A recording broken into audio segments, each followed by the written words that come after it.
All right, I'm going to turn a maple vase today. I'm starting out with about a 15-inch piece of wood, and it's maple. I've had it out back in a barrel, 50-gallon barrel with water and dishwashing detergent, and that's just to keep it from checking until I could get to it. So, and I got the idea from Paul Crabtree. He soaks his in water, but he says you have to switch it out every few weeks because it starts to go bad. So I put the dishwashing detergent in to eliminate that, and it's working. It doesn't smell. It's been in there for 4 or 5 months. All right, let's go ahead and get started. All right, this is a piece of maple, and Paul Crabtree gave it to me when I was up there a few months ago at his shop, and it's about 15.5 inches long and 7.5 inches around, and he already trued it up, and it's been soaking. I've had it in a barrel since I got it back, and that's what he does. He trues them up and then throws them in a barrel till he can get to it, and it keeps it from checking and everything. So it's got some great fiddle back in it. So I'm just going to go ahead and give it kind of its basic shape, and then I need to put the steady rest on it, and we'll hollow it out. And I'm going to put a tenon down on the end to grab it with my Novichok. All right, I'm just going to start out with my parting tool here and put the tenon on the bottom, and then use my bowl gouge to shape the outside. And it's a little bit off center, so I'm just going to use my roughing gouge and true it back up, and then go ahead and give it its shape.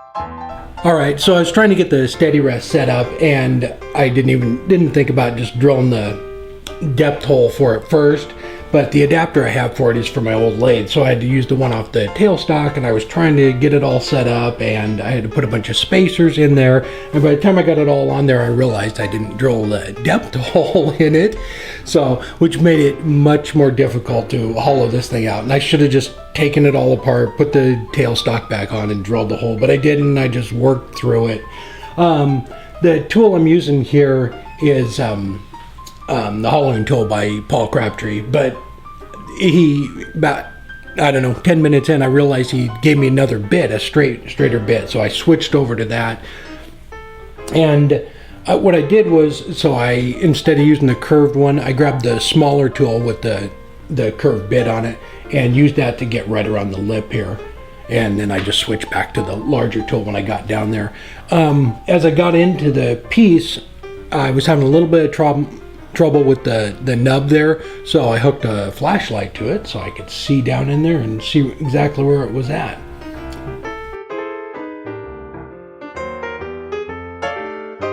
And you can see here when you get close to the wall thickness, you put the spring on, set your depth, and it works out great. It just you see it how it vibrates, and then when you get to your wall thickness, the spring just stops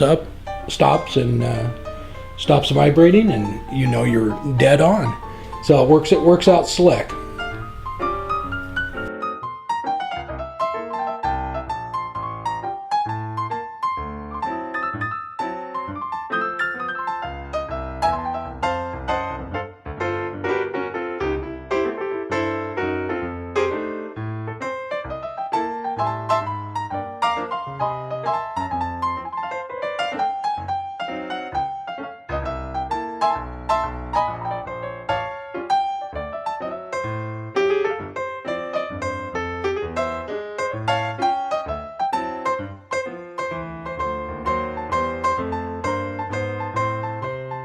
All right, did I mention pre-drill?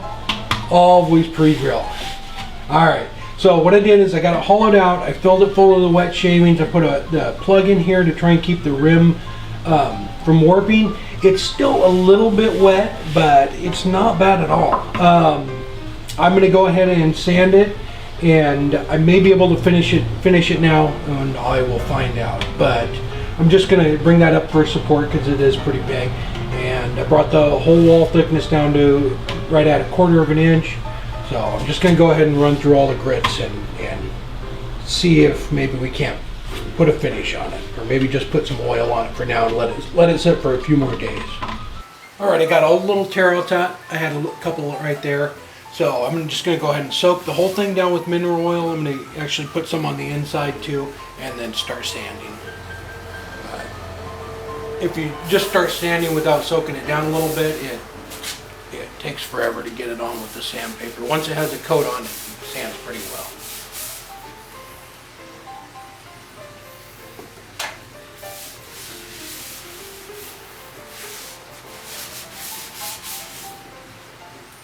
I was watching a video the other day, Andrea. He lives right outside of Mexico City, and he was making a little bench that was going to sit outside, and he actually soaked it down with mineral oil too because of the humidity. He said it helps keep it from cracking too, and then he let it dry and then put a finish on it. So that was interesting. I've never done it for outdoor stuff.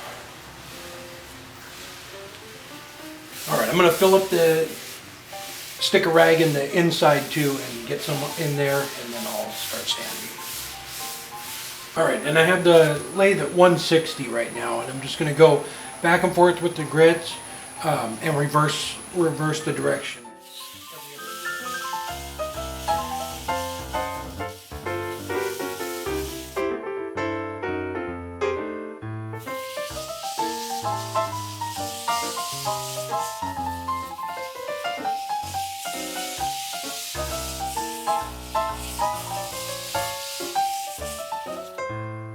All right, I'm going to stop right there. It's just still a little bit wet, and even if I sand up to 600, as it dries, the grain's going to stand back up, and I'm going to have to resand it anyway. So I'm just going to stop at 220 and let it completely dry, and then put it back on the lathe and finish sanding, and then take the foot off. All right, drill a pilot hole. It took me probably over 2 hours to hollow it out. I should have just taken the thing apart and put the tailstock back on, but it worked out all right. It's 13 inches tall and 7-inch diameter, and I will put a short video up or throw it in with another project of finishing it and taking the foot off. But I think it turned out nice. All right, as always, thank you for watching, and don't forget to subscribe, and if you have any suggestions, we can talk about them on Monday. I'll see you then. Take care.